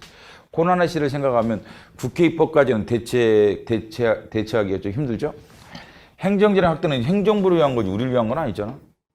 그다음에 자율 확대도 우리를 위한 건 아니지. 판단 여지도 나중에 보면 우리를 위한 건 아니라면 행정부를 위한 거지. 행정부를 위한 거지. 판단 여지 확대도. 하여간 이거는 최근 경향이 아니다. 최근 경향의 핵심이 뭐다? 국민이죠. 국가가 아니라 국민을 위한 것들이죠. 2차전이 끝난 다음에 국민은 우월주의로 바뀌는 거죠. 국가 우월주의 대신. 행정기본법이죠. 그래서 이제 행정기본법 제가 강의도 최근에 강의를 찍었었는데 책도 나오고, 그래서 그 강의를 들어볼 분들은 들어보는 게 좋아요. 아주 디테일하게 설명을 자세히 해주고 문제풀이도 해줬으니까 한번 들을 필요가 있습니다. 그렇죠? 물론 이제 기본 강의 할 때 그걸 반영을 하긴 하는데, 그건 이제 기본법만 전체적으로 설명해 주니까 좀 더 체계를 이해하기가 더 쉬워요. 그래서 한번 이 기본 강의 들은 다음에 들어도 좋고, 또 뭐 기본 강의 듣는 과정에서 들어도 상당히 도움이 될 겁니다. 그렇죠? 자, 행정이란 기본법이죠. 그죠? 입법, 사법에 대한 기본권 아니고 행정기본법 아니에요? 뭐 어려운 게 아니라. 일반 원칙의 상당 부분 성문화됐다. 그렇죠? 성문화됐죠. 근데 이제 일반 원칙 중 성문화가 안 되는 게 자기구속의 법리죠. 자기구속의 법리가 이제 성문화가 안 됐고, 그 다음에 목적이죠. 목적. 민주성, 적정성, 효율성 이런 것들을 향상한 것을 목적으로 한다. 이런 얘기죠. 여기 위반되면 위법이 될 수도 있다. 여기 위반되면 위법도는 부당이 될 수도 있다. 뭐 이런 거 읽어나 보시고 그러면은 행정청은 나중에 배우겠지만 이 기존의 법조항과 큰 차이는 없어요. 본질적인 차이는 없다. 이거는 본질적 차이가 없어요. 행정의 의사를 결정해 표시하는 국가 지자체 기관, 그밖에 법령에 따른 행정의 의사를 결정해 표시하는 기관, 권한을 가지고 있는 기관 또는 그걸 위탁을 받은 공공단체와 사인. 이 개념은 옛날에 행정절차법 조항이라든지 소송법 조항과 본질적인 차이는 없죠. 뭐 토시 차이는 좀씩 있는데 본질적 차이는 없어요. 같아요, 거의. 그러니까 나중에 자세히 배우고 있고, 행정청은 따로. 자, 이거나 보시죠. 당사자는 그 처분의 상대방이죠. 처분의 상대방을 말한다. 근데 나중에 보면 행정절차법과 비교를 하셔야 돼요. 이거. 행정절차법의 2조는 당사자 등, 이게 나와요. 당사자 등이라는 규정을 하고 있어요. 그 둘을 포함시키죠. 하나, 둘이죠. 하나, 둘. 하나는 처분의 상대방, 여기 또 하나 더 있죠. 당사자. 처분의 상대가 되는 당사자뿐만 아니라 하나 더 있죠. 행정증 직권 신청에 의하여 행정 절차에 참여하게 한 이해관계. A 또는 B죠. 이것을 당사자 등이라고 표현했죠. 당사자 등으로 표현했다는 거죠. 당사자는 그러니까 처분의 상대방인데 행정절차법에 적용을 받는 자는 당사자에 한정되지 않고 당사자에 한정되지 않고 누구도 포함되는 거 행정절차법에 적용을 받는 자는 당사자 플러스 행정청이 행정절차에 참여하게 한 이해관계. 행정증 직권 신청에 따라 행정절차에 참여한 이해관계인까지 당사자 등이라고 해서 행정절차법에 적용을 받아요. 우리가 예를 들면 사전 통지한다. 사전 통지한다. 의견 진술의 길을 부여한다. 행정절차법상 21조. 21조나 22조 의견 정치 과정이라든 이런 거에 있어서 누구한테 사전 통지하냐 있어서 이게 당사자 등이죠. 당사자 등한테 사전에 통지하고 당사자 등이 의견을 진술할 수 있는 거 있죠. 물론 이 자체도 엄청 출제가 많이 되었었죠. 이 개념. 행정절차법의 이 당사자 등의 개념이 뭐 기출문제에 엄청 많이 출제됐던 개념이죠. 아주 중요한 개념인데 나중에 자세히 또 하겠지만 일단은 여기는 이제 당사자 등위로 안 돼 있다는 정도만 비교를 하시면 돼요. 기본법은 당사자 등이 아니라 당사자에 대해서만 적용되는 법이죠. 행정청이랑 당사자와 관계죠. 이건 포함하지 않잖아요. 이해관계는. 포함하지 않고 있다는 면에서 그 차이가 있다. 이렇게 보시면 되겠습니다. 행정은 당사자 등을 이렇게 하지 않죠. 이렇게 나오면 띵하단 말이죠. 많이 봤는데 왜? 절차법이죠. 절차법은 당사자 등을 등과 관련돼서 적용되는 절차라면 그렇지 않죠. 기본법은 당사자에 대해서 적용하는 조항이란 말이죠. 행정청이랑. 그 다음에 처분의 개념은 뭐 똑같죠. 뭐. 기본법의 처분의 개념은 본질적으로 같죠. 어디랑 절차법이든 심판법, 소송법과 뭐 기본적으로 같고. 근데 역시 이제 구체적이라는 단어가 나오죠. 그래서 아까 했지만 법은 일반 추상적이죠. 법은 일반 추상적이죠. 법은 그래서 불특정 사람과 불특정 사건에 적용되는 게 법이죠. 근데 행정부와는 행정작용은 행정작용의 핵심은 구체적이죠. 행정작용은 구체적이란 말이죠. 이걸 적용해서 황남기 씨 2020년 소득에 대해서 3천만 원 세금 내세요. 그래서 구체적으로 진행이 된단 말이죠. 처분은 구체적 사실에 관한 법 집행이죠. 왜 사실한 단어 썼겠어요? 갑자기. 왜냐하면 뭐가 이제 결정되냐면 황남기 소득이 2020년도에 1억이었다는 것이 사실이죠. 세율이 30이란 말이죠. 그러면 3천만 원이 나오겠죠. 그죠? 사실에 관한 법 집행, 구체적 사실. 황남기 씨 2020년도에 얼마 보셨어요? 1억 보셨어요? 그 법률에 갔더니 30인데 소득이 있으면 소득에서 30%의 세금을 부과한다. 이렇게 되어 있습니다. 이 때문에 이것을 황남기시 2020년도에 1억을 소득을 올렸으니까 3천만 원 세금을 부과합니다. 법을 집행한단 말이죠. 세법을. 구체적인 사실에 관하여 법을 집행하는 작용이죠. 처분은. 법은 일반 추상적이고 법은 황남기에 대해서 이런 말이 없단 말이죠. 황남기 2020년 소득에서 이런 말이 없죠. 그때 법은 일반 추상적이고 법은 황남기에 대해서 2020년 소득에 이런 말이 없고 일반 추상적으로 규정이 돼 있고 그렇지만 처분은 2020년 소득에 대하여 이게 이제 구체적이란 말이죠. 황남기시 세금 내세요. 3천만 원. 그래 처분이란 말이죠. 그런 면에서 입법과 차이점이죠. 입법과의 차이점이라 구체적 사실에 관한 법 집행이란 면에서 입법은 일반 추상적이고 근데 이제 이런 것들은 이제 행정지도의 차이점이겠죠. 행정지도는 공고 조언이기 때문에 권력적이지 않고 비권력적이란 말이죠. 근데 처분은 권력적이죠. 공권력이란 말이죠. 공권력에서 권력적으로 진행이 되죠. 또는 그 거부, 건축허가 신청 거부했다든지 그 밖에 이에 준하는 행정작용 아마도 권력적 사실행위를 말하겠죠. 나중에 하겠지만 하여간 뭐 이렇게 돼 있는데 뭐 기존법과 큰 차이가 없기 때문에 나중에 자세히 배워야 되고 제재처분 법령 등을 위반하거나 법령상 의무를 불이행했을 때 법령에 위반했단 말이죠. 의무를 위반했다든지 이행하지 않았다든지 예를 들면 음주운전했다 황남기가 어젯밤에 음주운전했죠? 그럼 법령 위반이죠. 도로교통법 위반이죠. 도로 위반이죠. 또는 이행을 안 했다. 이행을 안 했다. 뭐 소극적 의무라든지 적극적 의무라든지 이런 것들을 이행을 안 했다. 이유로 당사자의 의무를 부과한단 말이죠. 불법 건물을 만들었다. 건축법 위반돼서 불법 건물을 만들었다. 그러면 철거를 명한단 말이죠. 철거. 원상 해본 의무 철거 명령을 했단 말이죠. 근데 의무를 부과하는 거죠. 그 건물이 불법 건물이니까 철거하시오. 또는 권익을 제한한다. 면허를 취소하겠다. 음주운전했으니까 면허를 취소하겠다. 권익을 제한하는 처분을 가리켜 뭐라 한다고? 제재처분이죠. 제재처분의 개념이 나왔죠. 제재처분이라는 게 뭐예요? 법령 등에 따른 의무를 위반한단 말이죠. 음주운전하지 마시오. 그 다음에 법령 등에 따라 그 불법 건축을 하면 안 되는데 불법 건축을 했단 말이죠. 불법 건축을 했단 말이죠. 이랬을 때 의무를 구한단 말이죠. 그 건물 철거하시오. 권익을 제한한단 말이죠. 운전면허 취소한다. 운전을 취소한다. 이런 걸 이렇게 뭐라고 한다? 제재처분이라고 한다. 근데 30조 1항에서 말하는 행정강제는 제외한다. 어디에? 제재처분에. 그래서 행정대집행,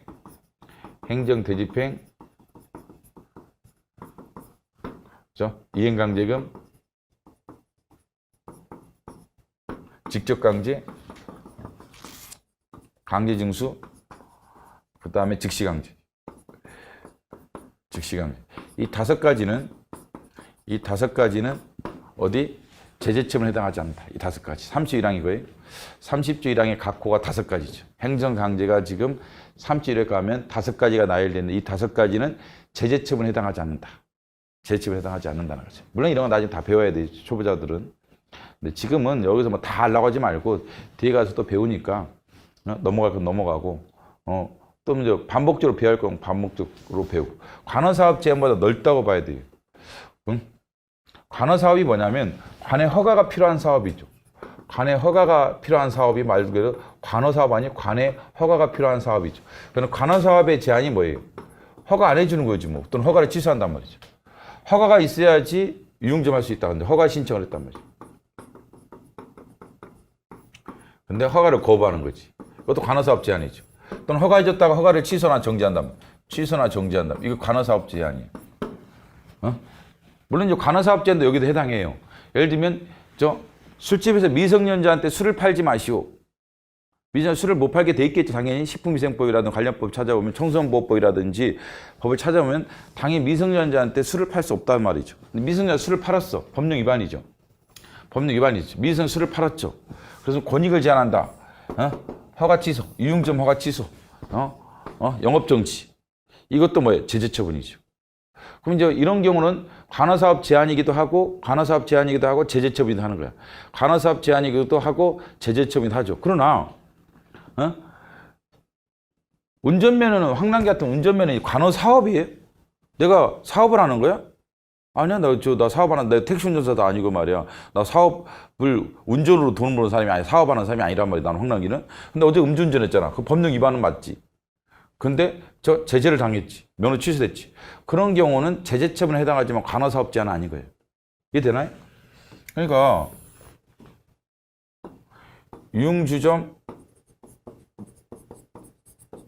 허가 취소, 운전면허 황남기 운전면허 취소. 물론 이제 뭐 직업적으로 한 사람은 다를 수도 있어요. 다를 수도 있겠지. 나 같은 사람을 얘기하자면 운전면허 취소. 그럼 관할사업 제한, 제재 처분. 관할사업 제한이죠. 제재죠. 제재 이것도. 그러나 이건 관할사업 제한은 아니고 제재 처분. 그래서 제재 처분이 관할사업 제한이라는 그동안에 생각했던 실효성 확보 수단보다는 넓은 개념으로 도입되어 있는. 그동안 이제 우리가 나중에 실효성 확보 수단에 가보면 관할사업 제한이라는 걸 배웁니다. 그 개념보다는 이 제재 처분이 좀 더 넓다라고 보는 거죠. 좀 더 넓다. 라는 얘기죠. 자, 넓은 개념이다. 그죠? 국가 지자체의 책무죠. 국가 지자체라고 돼 있죠. 주어가. 뭐 공공단체는 규정이 안 돼 있고, 국가 지자체는 이런 공정 합리적으로 행정을 수행해라. 행정. 지금 행정법이니까 행정을 수행해라. 행정기본법이니까 행정을 수행할 책무를 지자. 적극적 능동적으로 행정을 수행해야겠죠. 공정 합리적으로. 그죠? 국민질 항상. 코로나 사태 생각해 보세요. 코로나 예방을 위해서 국가 지자체는 국민질을 향상하기 위해서 적법한 절차에 따라 공정 합리적인 행정을 수행할 책무를 지겠죠? 코로나 예방. 코로나 예방도 해줘야지만 또 사업도 하도록 해줘야 한단 말이죠. 음식점도 사업을 하도록 해주죠. 10시까지는 해야 한단 말이죠. 예를 들면. 뭐 그런 걸 의미하겠죠. 자, 능률성과 실효성도 중요하단 말이에요. 코로나 예방에서 백신도 빨리 맞춰야 되고, 뭐 집합금지 어느 정도 해야 되고, 지속적으로 법령 제도와 정비를 개선할 책무를 지죠. 그러니까 무슨 뭐 단계 맨날 바뀌잖아. 코로나 관련돼서 뭐 1단계, 2단계, 옛날에 2.5단계도 있고, 뭐 그걸 요구를 했지만 나는 뭐 그렇게 나쁘게 생각을 안 했어요. 왜? 그럼 해야지. 어떻게 하겠어. 그냥 우리가 경험을 안 해봤던 거라면 공무원들도 이 코로나 사태를 경험을 해봤어요. 역사적으로 거의 최초라고 봐야죠. 전국적인 단위로 이런 그 감염병이 확산된 게, 뭐 조선시대는 모르겠지만 현대 우리가 살고 있는 과정에서는 거의 첫 경험이죠. 그동안 뭐 사스라든지 메르스는 뭐 부분 집단에서만 좀 하다가 끝났던 거고, 이거 전국적인 단위에서 이렇게 길게 끈 것은 뭐 우리가 코로나 시대가 처음 아니에요? 그럼 뭐 공무원들은 무슨 경험이 있나? 그럼 제도나 법제도가 제대로 돼 있겠어요? 제대로 돼 있지 않겠죠. 그 사람들 요구하지만 지들도 경험이 없는 거야. 한 번도 경험을 안 한 걸 가지고 뭐 똑바로 하라고 하는데, 물론 똑바로 해야죠. 뭐 그거 하지 말라는 게 아니라 이런 책무를 지니까. 근데 또 계속 실효성을 높이기 위해서 계속 개선해 나가야 하는 자세가 자체가 잘못될 수는 없지. 물론 뭐 실수를 엄청 많이 했죠. 그것도 뭐 인정하는데, 뭐 그렇다고 해서 그걸 또 나무라기만 하면 좋은 게 아니란 말이죠. 실효성 높이기 한 것에 대해서 우리 지지도 해주고 또 이래야지. 그다음에 행정의 적극적 추진 책무가 들어왔단 말이죠. 그동안에는 뭐 우리가 적극적 행정이라는 게 개별법에서 흩어져 있을 때고, 뭐 이렇게 얘기를 했죠. 감사원법에 가도 이런 적극적 행정 과정에서 업무를 추진했을 때는 중대한 과실만 없으면 징계 요구 이런 거 하지 않겠다. 뭐 이런 조항도 이 적극적 행정을 지지하기 위한 것으로 보여지는데, 그에 대한 일반 조항이 들어온 거야. 행정기본법은 일반법이니까 일반법이 들어왔다 이죠. 공공이익을 위해서 적극적으로. 행정은 아까 적극적, 능동적이잖아. 근데 사법은요, 소극적이고 수동적이란 말이죠. 그죠? 사법은 소극적, 수동적이죠. 근데 아까 행정은 적극적이고 능동적이죠. 적극적으로 공공에서 행정이 추진돼야 한단 말이죠. 코로나 예방. 뭐 꼭 그겠죠? 공무원들이 말이야.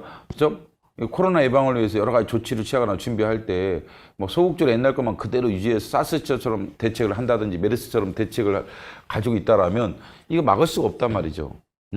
그렇잖아. 우리 뭐 10시까지 영업정지 했었나요? 우리 사스나 메르스 때 10시까지 5인 뭐 모임 집합금지 뭐 이런 거 있었어요? 없었어요? 없었잖아. 없었잖아. 사스나 메르스 때는.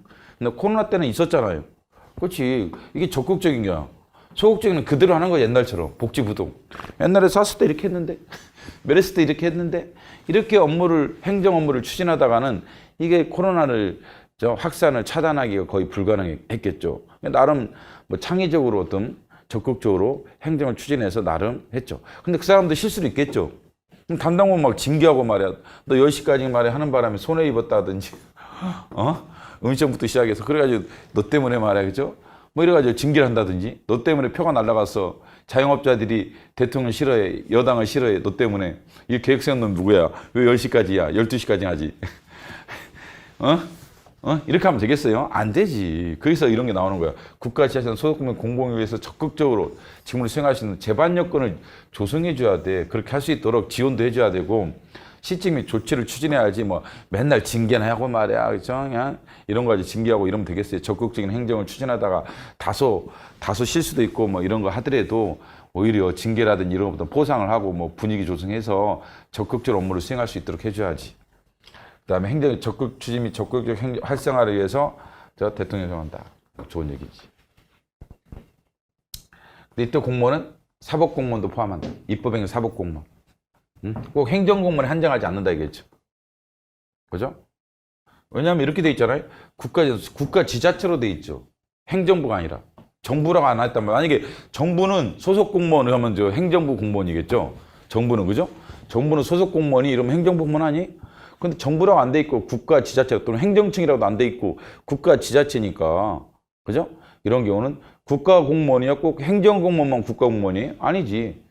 사법 공무원도 그렇고 입법 공무원도 그렇지.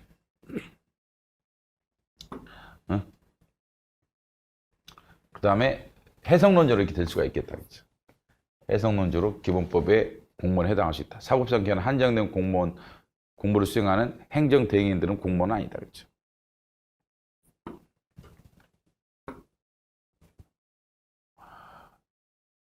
포함하죠? 행정대행인이 포함되는 건 아니다. 그렇죠? 일반법 행정기본법. 행정하에 다른 법률에 특별한 규정이 있는 걸 제외하고 이 법을 따른다는 것은 일반법의 기본적인 어떤 표현이라 봐야죠. 다른 법률이 있으면 그 법률을 따르고 그 법률이 없으면 일반법인 이 법에 따른다. 행정에 관하여. 행정에 관해서 일반법이라는 것을 알 수 있죠. 행정에 관한 일반법이라는 것을 말하고 있죠. 행정에 관하여. 됐죠? 그 다음에 이런 개별법에 대한 얘기죠. 이 다른 법, 개별법을 개정할 때도 이 일반법의 목적, 원칙, 기준, 취지에 부합되도록 노력해야 한다라는 얘기죠. 행정기간 계산이라든지 법령 시행일의 기간 계산에 대한 얘기가 나오죠. 나중에 배우겠습니다. 중요한 내용이 엄청 중요한 내용입니다. 나중에 뒤에 가면 이제 배우는 파트가 따로 있으니까 이거 넘어가겠다는 거예요. 이것도 마찬가지. 이런 동안이 들어왔지 신기하게 일반법으로 들어온 거야. 법 적용 기준도 마찬가지죠. 이런 게 다 들어왔다 그랬죠. 공정력이 들어왔죠. 신기하게 공정력이 이제까지 일반법 조항이 없어가지고 규칙에 많이 출제됐는데 공정력 규정이 들어왔다 이거죠. 공정력 처분 효력 중에 공정력 조항이 들어왔다. 결격사유 조항이 들어왔고, 결격사유 조항이 여기서 그냥 넘어가세요. 부관 조항이 들어왔다. 부관 그동안 부관에 대한 일반법 조항이 없었는데 드디어 부관에 대한 일반법 조항이 17조에 들어왔다라는 정도. 그 다음에 나중에 각 파트마다 따로 배웁니다. 위법부당한 취소나 철회에 대한 일반 조항이 들어왔죠. 취소와 철회가 일반 조항이 드디어 18, 19조로 들어왔습니다. 자동적 처분, 완전히 자동화된 시스템에 따른 처분이죠. 이런 거에 대한 근거 조항이 들어왔다. 근데 이제 이게 나중에 문제 되겠죠. 재량이 있는 경우는 자동적 처분이 안 된다. 재량 행사의 기준, 관련 이익을 정당 형량해라. 범위를 넘지 마라. 이런 게 들어왔고. 제재 처분에 대한 기준. 아까 제재 처분에 대한 개념은 2조 있었던 거예요. 근데 제재 처분의 기준이 에 대한 디테일한 조항이 들어왔죠. 그 다음에 제척 기간이 들어왔죠. 근데 이게 2023년에 시행돼, 이거는. 23조는요.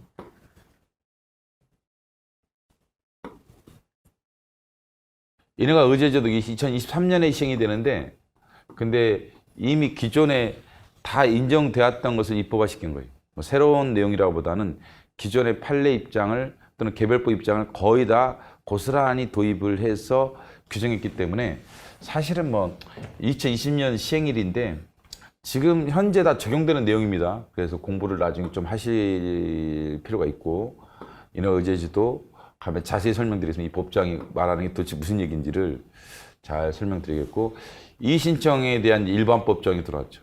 기존에는 이제 민원법이라든지 뭐 정보공개법이라든지 이런 개별법에 흩어져 있었는데 일반법으로 이게 정착이 됐고 근데 이것도 2023년에 시행 예정이 당장 시행되는 건 아니죠. 뭐 이런 조항이 들어왔다는 걸 알면 되겠지. 이런 경우는. 그 다음에 처분의 재심사도 2023년에 시행인데 어떻게 보면 뭐 행정법학자들의 기존에 강한 주장이 있었어요. 이걸 도입하자. 그런 강한 주장이 있었어요. 독일 행정절차법에 있었어요. 옛날부터. 근데 그걸 지금 들어왔는데 2023년에 시행됩니다. 그래서 들어왔다는 정도는 알고 있으면 좋을 것 같다. 2023년 전까지는. 디테일할 필요까지는 없고. 공법상 계약의 일반 법정이 드디어 들어왔죠. 이거는 시행이 됐으니까 바로 시험 출제가 되겠죠. 매우 중요하겠죠. 그것도 매우 중요한 조항으로 보입니다. 공법상 계약 조항이 들어왔고. 가징음이 이게 9월달에 2021년 9월달에 시행이 되기 때문에 이것도 시험범위에 바로 편입된다고 봐야죠. 바로 이거는 가징금에 대한 조항이 지금 들어왔고 각 파트마다 따로 배웁니다. 행정강제는 이거 2023년에 시행되는데 2023년 3월 24일 날 시행이 되는데 일반적인 내용들이야. 이거는 다. 이거는 이미 기존 교과서나 뭐 판례를 통해서 일반화된 내용이 들어왔지 뭐 새로운 내용은 없어요. 근데 공부를 하는 게 좋아요. 내 생각에는 이게 이제 예를 들면 재심사 조항 같이 이거는 기존에 우리가 판례라든지 이런 게 없었단 말이죠. 이론 발전도 별로 없었고 독일에 있다 부럽다 이 정도로 끝났던 거예요. 처음에 재심사 이런 거는 우리나라에 없고 이게 판례가 없었고 그래서 독일에 있기 때문에 참 부럽다. 그게 부럽다. 그게 도입됐다. 뭐 이 정도면 하면 돼. 2023년도에 시행될 거니까. 그러나 이제 2023년도에 시행이 되더라도 이런 것들이라든지 아까 인허가 의제제들은요 이미 개별법에 다 있고 판례가 다 있는 거야. 그걸 단순하게 일반화시켰을 뿐이지 뭐 본질적인 차이가 없어요. 그렇기 때문에 공부를 하는 게 좋지. 또 이해하기도 좋고 그 다음에 이런 용어를 사용할 수가 있기 때문에 내 생각엔 2023년 시행이라도 이미 기존 판례가 있었던 것들은 지금부터 공부를 하는 게 좋아요. 근데 기존 판례가 없었던 것들은 굳이 뭐 디테일하게 할 필요는 없고 아 저게 있구나 이 정도면 된다겠죠. 근데 이거는 뭐 지금 다 적용되는 내용들입니다. 이게. 근데 이제 이 특이한 게 있어요. 내가 생각을 해봤어. 아니 이거는 왜 그 5가지잖아. 여기 보면 행정관계 하여간 뭐 여러분들 뭐 저 아직은 초보자들은 잘 이해를 못하겠지만 하여간 1, 2, 3, 4, 5잖아요. 5 그죠? 5죠. 근데 뒤에 31조, 32조, 33조 이렇게 보면은 지금 애가 이제 31조로 이제 좀 더 구체화된다. 31조로. 그다음에 직접강제가 32조로 구체화돼. 애가 32조로. 애가 33조로 구체화돼요. 33조까지 있는 거니까. 근데 그러면 이행강제금이라든지 이런 거 있는데 왜 강제징수랑 행정대집행법은 없느냐? 행정대집행이 없느냐? 뭐 그죠? 여기에 대한 얘기는 개별조항으로는 안 나온단 말이죠. 이거랑 강제징수는 왜 그러냐면 기존에 이 행정강제에 대한 행정대집행법은 있었어요. 일반법이.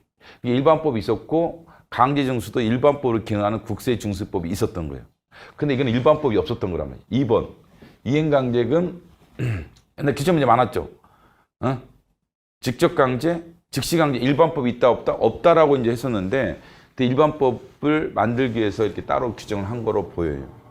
근데 강제징수라든지 행정대집행법은 이미 일반법 또는 일반법으로 기능한 법이 있었기 때문에 굳이 여기서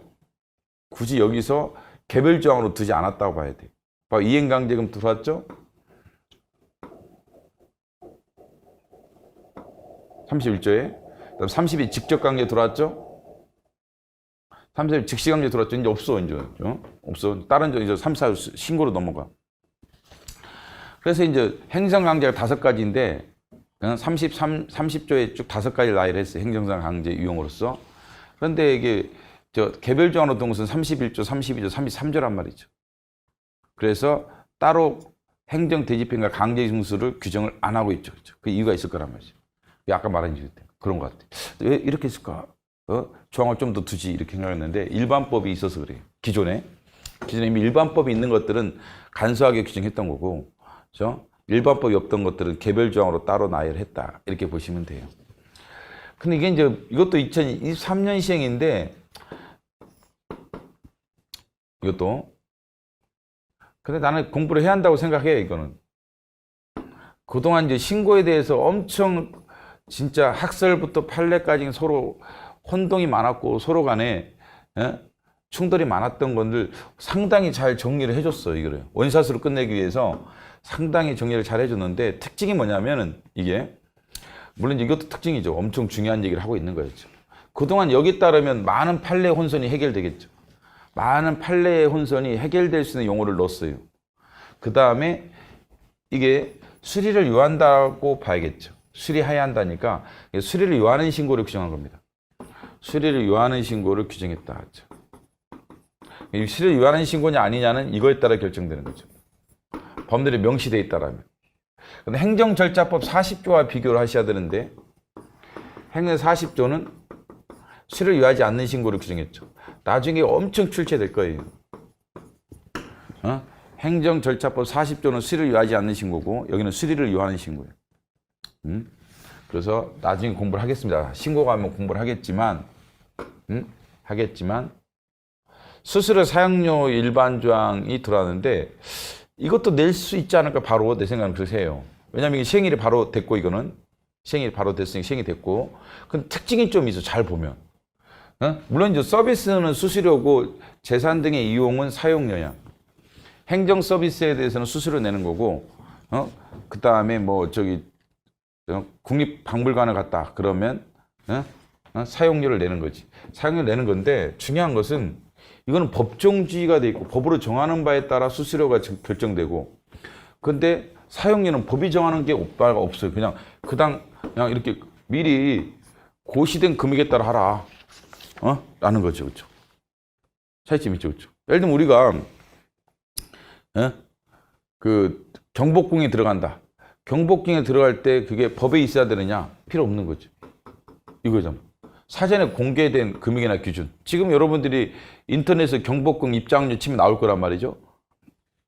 그럼 누가 공시한 거예요? 그 관리단에서 공시한 거예요. 법이 있는 게 아니라. 근데 수수료는 법에 있어야 한다. 법령에 따라 수수료는 금액 등이 결정돼야 돼. 근데 이거는 법령에 근거할 필요 없어. 그래서 법정주의가 적용되지 않는다라는 거죠. 여기는 법정주의가 적용되죠. 그래서 양자를 혼동해서 낼 수도 있다. 이 단어랑 이 단어. 물론 이 단어를 혼동해 낼 수도 있고 물론 이 단어를 혼동해서 낼 수도 있다고 봐요. 그래서 바꿔놓는지 미리 잘 보시고 준비가 돼야지 시험장에서 맞히지. 뭐 예를 들면 여기서 사전에 공개된 금액이나 규준에 따라 이렇게 낸다든지 여기서 따라 수수료 먼저 띵 하죠. 그렇죠? 또는 여기서 빼버리고 사전에 공개된 금액이나 기준에 따라 이걸 빼버리고 법령이 정하는 바에 따라 사용료 그럼 X가 돼버리죠. 뭔지 알겠죠?